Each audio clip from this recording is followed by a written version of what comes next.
বলেছিস বাবা, তুই ঠিকই বলেছিস। আমার তো এইটুকুই পাওনা ছিল।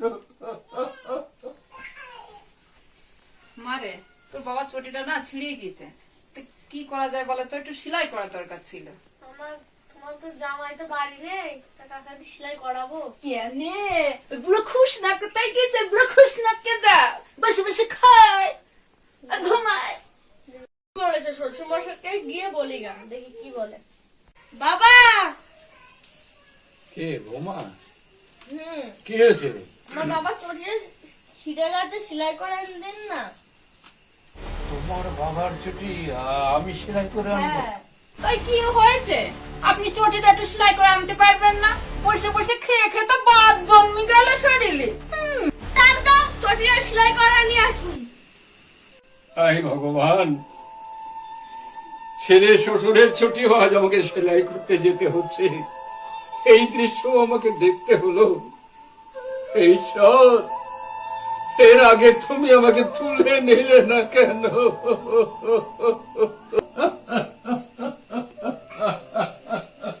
কি গো, আমাদের প্ল্যান তো সাকসেসফুল হয়ে গেল। তোমার প্ল্যান সাকসেসফুল হয়ে যাবে কোথায়? এবার তো আমার সবকিছু হাতের মুঠোয় নিতে হবে। আরে আসতে বলো, কেউ শুনে ফেলবে তো। শুধু বাড়িতে কেউ নেই, সেই জন্যই তো আলোচনাটা করছি। না কি করতাম আলোচনা? সাবাস বিয়ান, সাবাস। এই অসৎ উদ্দেশ্য নিয়েই আপনারা আমাদের সংসারে এসেছিলেন, আমাদের এই সুখের সংসারটাকে ভেঙে চুরমার করে দেওয়ার জন্য। সাবাস, অসংখ্য ধন্যবাদ আপনাকে।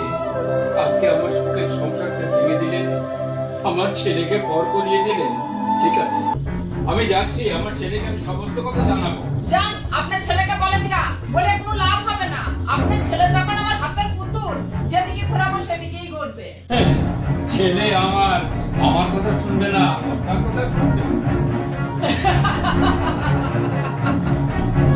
দেখ আমার কি ক্ষমতা।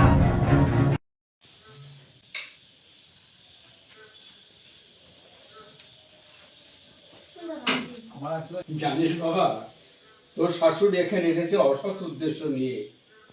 আজকে তোর শাশুড়ি চাই আমাকে এই বাড়ি থেকে তাড়িয়ে দিতে। তুই পারবি বাবা? আমাকে তাড়িয়ে দিতে পারবি? তুই পারবি? কি বলছো তুমি? হ্যাঁ বাবা। দাঁড়াও বাবা জীবন, দাঁড়াও। বলছি আমি সব কথা, দাঁড়াও। আমার তো একটাই মেয়ে, তোমার বাবা তোমাদের বাড়ি আসিফ আমাকে খাওয়ানোর জন্য উঠে পড়ে লেগেছে। কি সব কথা বলছে বলো তো বাবা জীবন? তুমি এসব বলেছো বাবা? মোটেই না রে বাবা, মোটেই না। সব বানানো কথা। বানানো কথা হলে মা তো এইভাবে কাঁদবে না। তোমার বাবা বলতে পারলো আমার মাকে এইভাবে, আমার ভাই নেই বলে? তুমি যদি এই কথা বলে থাকো খুবই অন্যায় করেছো। না বাবা, আমার শ্বশুর শাশুড়ি এসেছে দুদিনের জন্য, তারা কি থাকবেন এখানে? আমি তাদের ভরসা হব? আমি এই আমার ধরনের শ্বশুর এইভাবে কান্নাকাটি করে নিশ্চয়ই মিথ্যে কথা বলবে না আমার তোমার সম্পর্কে। বাড়ি বানিয়ে কথা বলবে না, তার চোখের জল কি মিথ্যা? তুমি কেন করছো বাবা এগুলি? সংসারে অশান্তি করার জন্য তুমি এগুলি কেন করছো? আমাদের কি সুক্তি তো তোমার সহ্য হচ্ছে না? তাহলে আর কি বলবো বলো?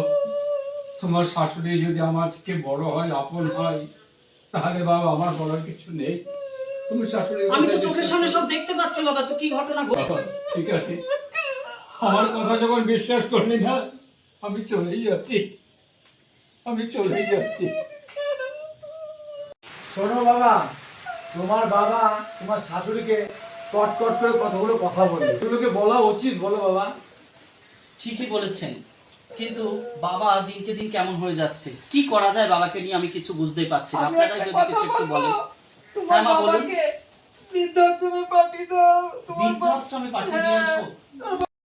আগে তোমার বাবাকে বৃদ্ধাশ্রমে পাঠাতে হবে। একবার চুরি করবে, একবার অপমান করবে আমার বাবা মাকে, একবার পাঠাতেই হবে তোমাকে। ঠিক আছে, তোমরা যখন সবাই বলছো, কালকে সকালে আমি বাবাকে বৃদ্ধাশ্রমে দিয়ে আসবো। 10 রাতাই পারবে। ঠিক আছে, চলো, ঠিক আছে। অনেক রাত হয়ে গেছে। তাহলে তুমি এবার বৃদ্ধাশ্রমে পাঠিয়ে ছাড়লে?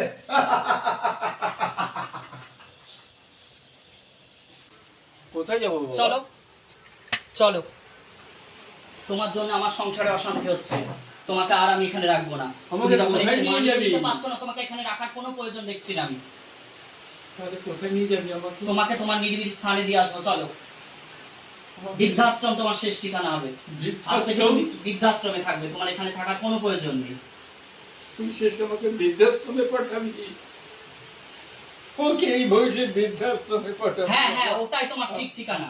ওখানেই তুমি ভালো থাকবে। তোমার তো এখানে মানিয়ে নিতে পারছো না, তুমি কার সাথে? ব্যাগ কোথায়? তোমার ব্যাগ কই? এই যে বাবা জীবন, আমি তোমার বাবার ব্যাগ গুছিয়ে রেখেছি। হ্যাঁ মা, দিন, এই নাও ব্যাগ নাও। যাও। আর চলো।